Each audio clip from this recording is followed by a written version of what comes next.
Okay. Hi there, guys. We are on week 8 right now in my grad school program for my first semester. I've been trying to make this video for a while now. I've been telling myself to sit down and just sort of start recording and start talking about my grad school experience so far, but I just haven't done it. I haven't really had the time, but that's what I want to do today. Take some time to go ahead and talk a little bit about my experience so far. And I put on Instagram, I asked people what kind of questions they might have for me, and I got some responses, so I'm going to be answering some of your guys' questions. But yeah. Okay, so for this video, I do have sort of like an agenda item of things that I want to talk about, things that I want to address before getting into the questions. So today is October 19th, so I am technically the weekend of my 8th week at school. We don't have class this weekend, so I'll be having class next weekend. I just had a class this past weekend. So that's one of the things that I sort of wanted to talk about, was which classes I'm taking, how my class schedule works, what days I go to school, and how all that works. So to start off, what classes I'm taking. I am taking 6 classes.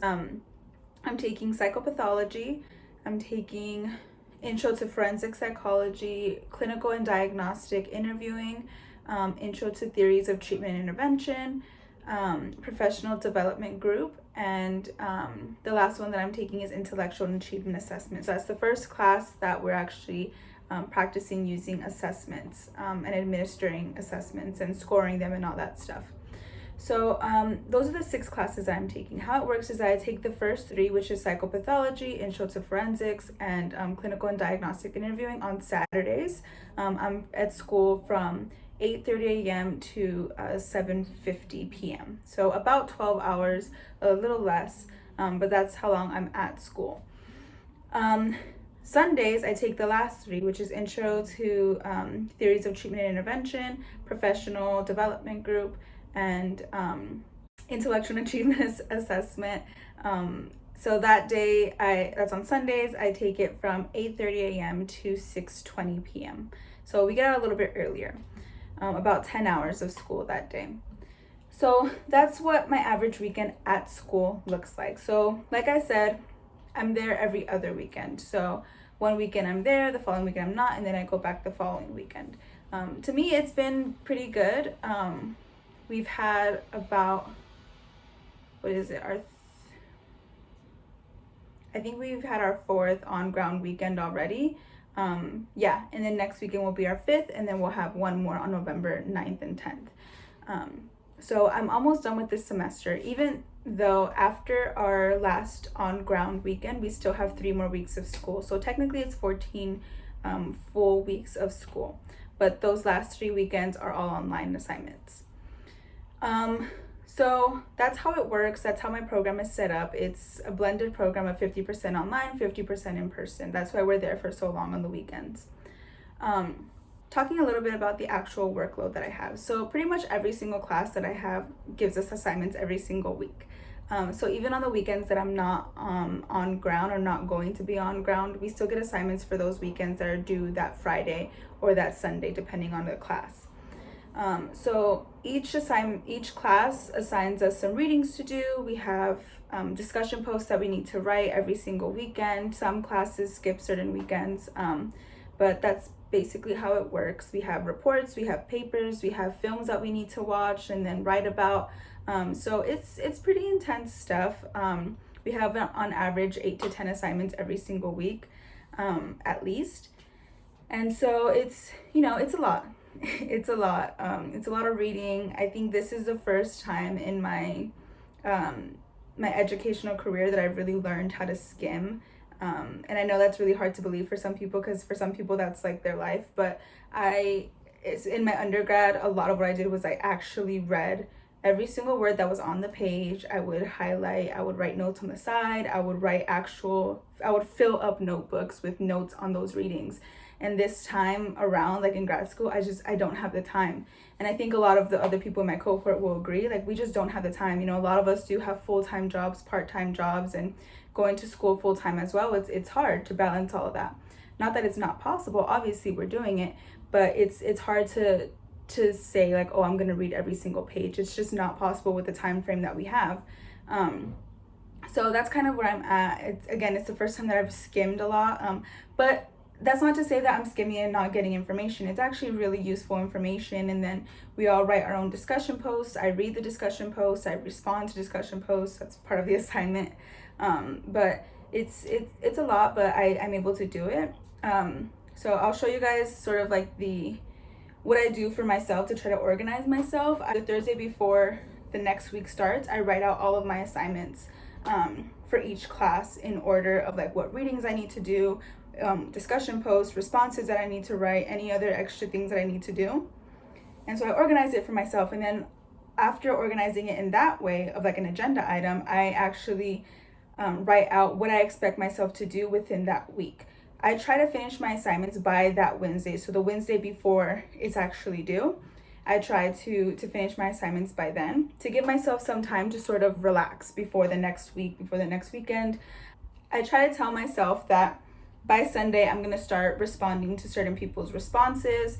I try to finish all my responses on Sunday, maybe start 1 or 2 chapters of reading, and then Monday finish 1 or 2 class worths of assignments, Tuesday another 1 or 2, and then Wednesday finish off any extra assignments that I have.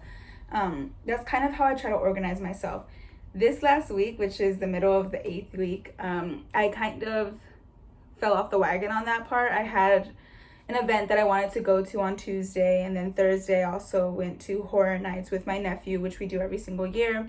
So I didn't finish my assignments by Wednesday. I actually just finished all of my homework assignments this morning, which is Saturday, which again is the first time that I've done that this entire semester. But I think that kind of is okay. You know what I mean? I'm not blaming myself because I finished all the assignments that were due on Friday. The only assignment that I didn't finish was one that was due tomorrow, Sunday. So again, I'm not beating myself up over it. But we actually had a conversation a little bit on text messages between me and my cohort. And we were talking about how some people have a lot more anxiety about finishing assignments and this and that. And I think I'm definitely one of the people who does have anxiety. I get really not competitive. It's not that. It's just that I worry when I see like other people finish assignments so early on in the week and I haven't done it yet. And it's like, oh my God, I need to hurry up. When in reality, I still have like 5 or 4 days to finish it. So I don't really need to hurry up. It's just I feel like if this person was able to do it, then I should too. But then I need to remember, like, some people aren't taking as many classes as I'm taking. Some people don't work as many hours as I am, so they have more time. And next year, I don't know if I'm gonna be able to keep my full-time job. So at that point, I might have more time to finish earlier on. But even if I did have more time, it doesn't matter if they finish before me. And that's the thing about me, is like I need to start realizing that I need to do things on my own time, not necessarily just because another person finished it, I have to finish it now. So that's a me problem. And I'm able to recognize that, and I'm able to say like I need to work on it. But that's kind of where I'm at in terms of like how I try to organize myself with schoolwork, and how I try to complete it as best as I possibly can in a timely manner. I'm blessed that I'm living with my parents, and my mom gives me the whole dining room table to just sort of lay all of my work out, and it's a mess, it really is a mess. All my books and my notebooks are everywhere, and I don't really get to clean it up very often because either way, if I clean it up the next morning, it's going to be a mess again because I'm trying to organize everything. So that's that. I also wanted to sort of talk about like how I balance everything when it comes to school, work, and social life. I try to do my best in all 3 sort of realms. So like I said, I try to organize myself in school, right? What days I'm going to complete what assignments. The thing is that the number of assignments that I do complete is definitely dependent on my work schedule, and my work schedule tends to fluctuate a lot. And the reason for that is that I don't have a set schedule at work. Yes, I work hourly, so as a full-time person, I need to work 8 hours a day, but where those 8 hours fall is different every single day. Mondays, I try to go in at 7 a.m. so I can get out at 3:30, and that way I have the rest of the day to sort of do whatever I need to do in terms of homework as much as possible. Tuesdays sometimes changes. Now I do have a 6 p.m. appointment, so I am sort of trying to get out at 7, so then I'm not coming in until 10:30. Wednesdays is my very late days, so I get in at work at 11:30 and come out at 8 p.m. And then Thursdays and Fridays tend to fluctuate as well. So the only real set days that I have are Tuesdays and Wednesdays. All the other days kind of change. So that also dictates what I'm going to do in terms of homework, what time I have, how many hours I have. So on the days that I go in late, I tend to try to wake up early. That's either 6 a.m., 7 a.m., either one of those times or between those times, so that I can spend that morning also doing homework, then go to work, and then come home to finish off any homework that I need to do that day that I scheduled myself for. That's kind of how I do it. When it comes to trying to balance work, for those of you guys who don't know what I do, I'm a case manager at a mental health agency, so I work a lot with people. I work a lot with families, a lot with parents who have children that have some, mental health disorders or diagnoses, and sometimes it can be difficult for the parents. Parents don't know how to deal with those behaviors, so I work a lot in parenting, and I work a lot with parents, like I said. So with that comes a lot of emotional burden. It's a lot of taking on a lot of information, so it can be very taxing on me, and it can be very stressful.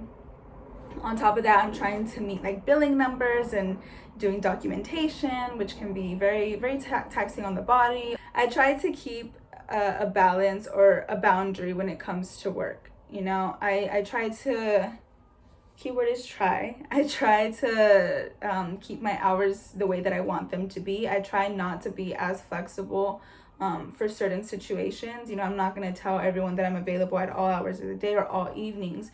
And the reason for that is that I don't want to make myself too available in the evening, because then that's not going to allow me the time to do homework in the evening. And I like doing homework in the evening more than I do in the morning, because in the morning I tend to get a lot more distracted.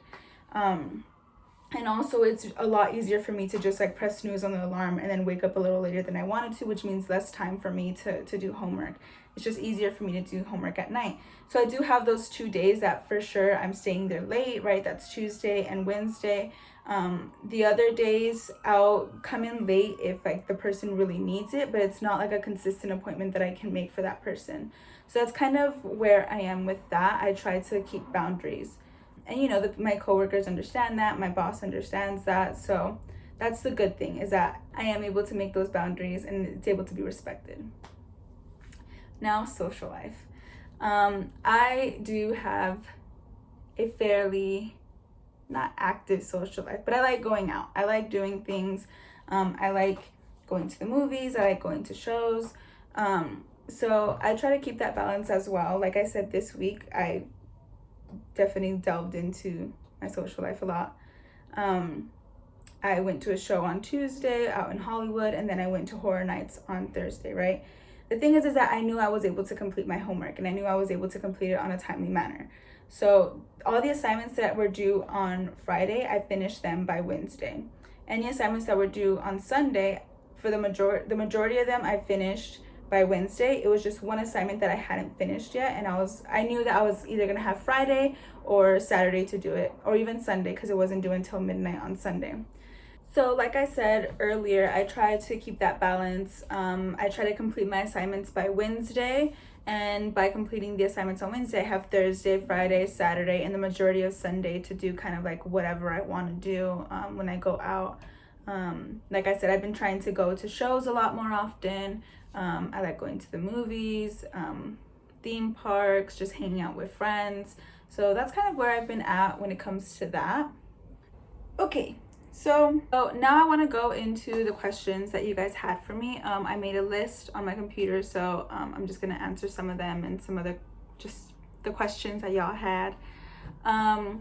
So how many students were accepted? So I don't know about the entire incoming class for this year. I just know specifically for my cohort. So my cohort is 17 students, which includes 3 students who are spring starters. So they started in the spring. This is their 3rd semester. So that kind of goes into how long it'll take me to graduate, right? So this program is designed to be 4 years. But that doesn't mean it's 8 semesters. What we actually have is fall, which I'm currently in, spring, And we have summer school, which is something I didn't know when I came in. I wasn't aware that we have summer school, but we do have summer school. It's about 6 weeks, I believe, and 3 on-ground classes. So 3 weekends that we actually come to school, but that's our summer school. I didn't realize that, but now I know. So that's one thing that I would tell future students. There is summer school, so if you don't want to do summer school, this is probably not the program for you. But what I will say is that we actually have 3 years of classes, and then the 4th year is your full-time internship. So it's not actual school, it's just a full-time internship. So how is this sort of coursework going to look like? I'll show you guys a sort of screenshot of what our breakdown is for this program that I'm in. Something to keep in mind is that this is a lockstep program. So all of our courses are already designed for us. What classes we're going to take every single year is already designed for us. We don't get to pick and choose like we did in undergrad. It's not like, oh, I want to take this class this year and then maybe next year I'll take another class. No, they tell you exactly what classes you're going to be taking, what year, at what day, what time. So you don't actually have a choice in that. Which for me is fine because that's less stress for me when I need to register for classes, right? Trying to figure out which courses fit on what day. So that's fine by me. So first year, which is what I'm in right now, it's just kind of like, it's the easy year basically. You know, just taking your 8 classes, your 6 classes. Next year I'm gonna be taking 5 classes. So, you know, that's kind of how it is right now. Second and third year is where it's going to get a little harder because that's second year is when I start my dissertation. We all start our dissertation, hopefully be done by the end of our 3rd year.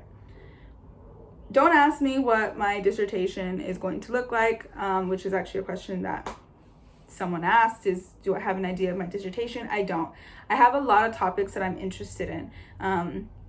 Talking about the prison industrial complex, about how the legal system is unfair to minorities and people of color.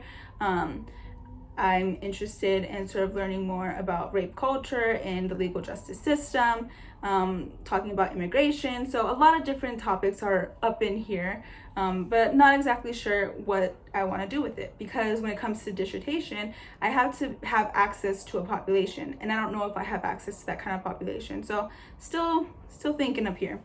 But that's what I'm doing. Second year is about dissertation, plus we also start our practicum.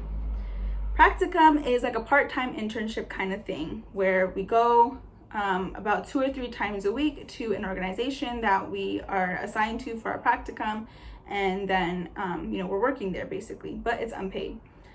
So I do that for my second year and my 3rd year. 3rd year, by the end of it, I should be done with my dissertation. Then 4th year, I'm supposed to be moving on to my full-time internship. And then by the end of the 4th year, I should be graduating. But this is all like, if everything goes smoothly and well. I could take 5 years, could take 6. I don't know. I don't know what my life looks like. Someone had asked me about work and school and if I plan to work full-time the entire time. I am unsure. And the reason why is because I don't know if my job is going to keep me when I'm doing my practicum. And I also don't know if I'll be able to balance everything, trying to do my dissertation, my practicum, work, and school. That's a lot of stuff to kind of try to balance out, right? I will say when I did my interview for the school, they told me that the professor that interviewed me told me, and he told us also during orientation, that he doesn't recommend that anyone work full-time while they're going to school there. And the reason why is because he says they have never had a student do the PsyD program, work full-time, and successfully finish the program in 4 years. Yeah, you'll finish the program eventually, but in 4 years, probably not. And obviously that kind of discouraged me a little bit, but I figured at least throughout the first year, I'll try to get as much as I can out of this job that I have right now. And second year, we'll see how it goes. If I start feeling myself sort of not being able to balance it, then, I'll talk to my job to see what I can do. If they can move me down to part-time. If not, maybe I have to leave. But I know that my job is super supportive of me. I've already talked to them about this, and they're really supportive, and, they want me to do what I need to do for my education. So again, I love my job. I'm not going to put out the name out there because they're not affiliated with this video, but still, no, I don't live on campus. this school doesn't have a campus like that. I live with my parents in Inglewood. This campus is in downtown, like legit the middle of downtown. There's no like room and board kind of thing. There's no dorms, so no. What are the strengths of the school? I think one of the biggest strengths that I've seen so far, because again, I'm only in my 8th week, I don't know much about the school, but I think one of the strengths is that because the cohort is so small, this is probably a strength for any graduate school, I don't know, because the cohort is so small, I think that we all kind of support each other a lot. We have a group chat going on where we all talk to each other. If we have questions about assignments, we ask each other. If no one has the answer, one person will designate themselves to go ahead and email the teacher, provide all of us with the information. I think we've all kind of been able to support each other really well. That's one of my favorite parts about the school. I think one of my biggest complaints, which is also something that you guys asked, is that it can be very disorganized. I don't know much about the school in terms of like their history or anything, but I know that this year we've had a lot of disorganization, and that's one of the biggest complaints that we've all kind of had in my cohort is like we were supposed to do a service learning project, and I think like they were late, and like there was no one really gave us any information about like what days we have to go or like how this was going to work, and our teacher wasn't here, and I understand completely he was on medical leave, but then like the people who were subbing in didn't give us enough information either. And again, the school itself, like the teachers that we were going to be missing class for didn't know that like students were going to be missing because they were doing the service learning project, and so it was a big mess. And I think that kind of like we were all just kind of like, what's going on here? And then there's just a lot of disorganization. One of our classes kept on assigning us videos that we couldn't have access to. So we were all getting a little frustrated because then that affects like when we're able to turn in our assignments. So that's one thing that we kind of all struggled with, and one thing that I wish they would do a little bit better is having a bit more organization. Yeah. So another question I got was what's some advice I have for someone who wants to go to grad school. I think it's hard for me to sort of give advice on this, right? Because I have my own experience. Everyone else has their own experience. Grad school isn't for everyone. Sometimes it's like the best idea for some people. I took a year off after graduating from undergrad because I was completely burned out, like ridiculously burned out. And then even then, I started creating like my portals for certain schools. I know I applied to UC Irvine because they have a forensic psychology program as well. And then I applied to this school, and I created my portals, and I started the application a little bit, and then I just kind of like fell off. I didn't do much, and in my head, I was already like, okay, like I'm not gonna go to grad school this year. Like I don't have the energy, I don't have the motivation yet to apply. And if I don't have the motivation to apply, how am I even going to go to school? And then I got a phone call from one of the admissions counselors at the Chicago school, and she was just like, hey, like, do you have any questions? And I did have questions because they have 2 programs for forensic psychology, the master's and the PsyD. And so I was asking her questions about the difference and all this stuff, and the things that she told me, her name is Seth, by the way, so if anyone wants to apply here, definitely get in contact with her because she's amazing. She helped me throughout the entire process, and she checked in on me so much. And she was honestly the one who motivated me to go ahead and apply, because she was telling me, she's like, well, tell me about your grades, tell me about your school. And I told her, and she's like, you're a perfect match, you're great, you're in a good standing, like, just come, just apply, see where it gets you. If you don't get in, you tried. And I was like, you know what, you're right. So I applied. Again, she helped me throughout everything, and then I got in. So for me, I was in a good place, and I was able to do it. My advice to you is look into your program, look into the schools, look into the programs, look into the financial aid, talk to admissions counselors for sure. Definitely get their perspective. If you have people that that go to those schools, ask them for advice as well, so that you can get to know the school a little bit more. I had never heard of this school, never, ever. but it's a great school in terms of like, I'm gonna be finishing my degree before I turn 30. I'm gonna get my PsyD, my doctorate. I think being sure that this is a program that you want is really important, because you're gonna be spending a lot of money on grad school programs, a lot of money on books, a lot of money on everything, right? So making sure that this is something that you actually want. Undergrad is a little different because you can change your major pretty easily before your junior year. Here you're in a program that's like specifically for a certain study. So I would suggest talking to, like I said, the admissions counselors, other students that are in that program, even talking to professionals, seeing their perspective, seeing what they do, because knowing what you're going to do in the future is going to guide you into what kind of program you actually want to do, right? Because when I graduated from LMU, I went out thinking, yes, I'm going to major in psychology, but when you go to grad school, you have to sort of specify what you want to go into. And I could have easily just gone into clinical psychology, which doesn't give me as much opportunity as forensic psychology does in the specific fields that I want to go into. So there's that, right? So again, just kind of talking to other professionals, trying to see if the degree that you're trying to apply for will actually give you what you want. That would be my biggest advice to you.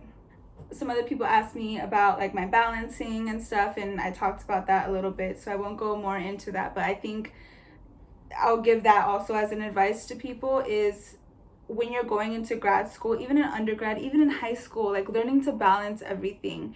I personally work best with like agendas, with calendars and stuff like that. So that's how I work, but also yourself, like learning how you best organize yourself, what works best for you, trying to keep that balance. Don't overwork yourself either. I think that's something that's really important, is remembering that self-care is really important, because when you're not at your best, like mentally, physically, then you're not giving your best work either, because you're too tired to put in that extra effort into like doing extra research, or I'm gonna write like 6 more sentences. No, like I'll just stop right here, like it's fine, it's good. And you just get like a C or a B instead of getting like the A that you might want, when you could have pushed yourself a little bit further. So self-care is definitely really important. Doing things that you actually like. Don't just say like, oh, self-care is my day to just like lay in bed. Yeah, that's fine. But also doing things that you want to like. If you like going to the beach, because those little things that you do can help revive you, can help motivate you a little bit more. Because once all this is done, you'll be able to do all those things even more. At least that's what I think. I don't know because I'm not done. But yes. So I'm going to stop right there with the questions. I'll answer some more questions in my next video. Hopefully I won't take forever and a half like I did this time. But yeah, let me know below what other videos you guys want to see or what other questions you guys have. But other than that, I'm pretty much done for this video. I'll see y'all in the next one. Bye. I am able to stomach. I try to keep a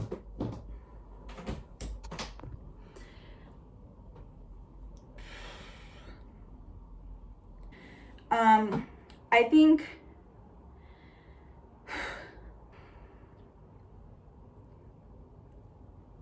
I don't know what I'm trying to say here.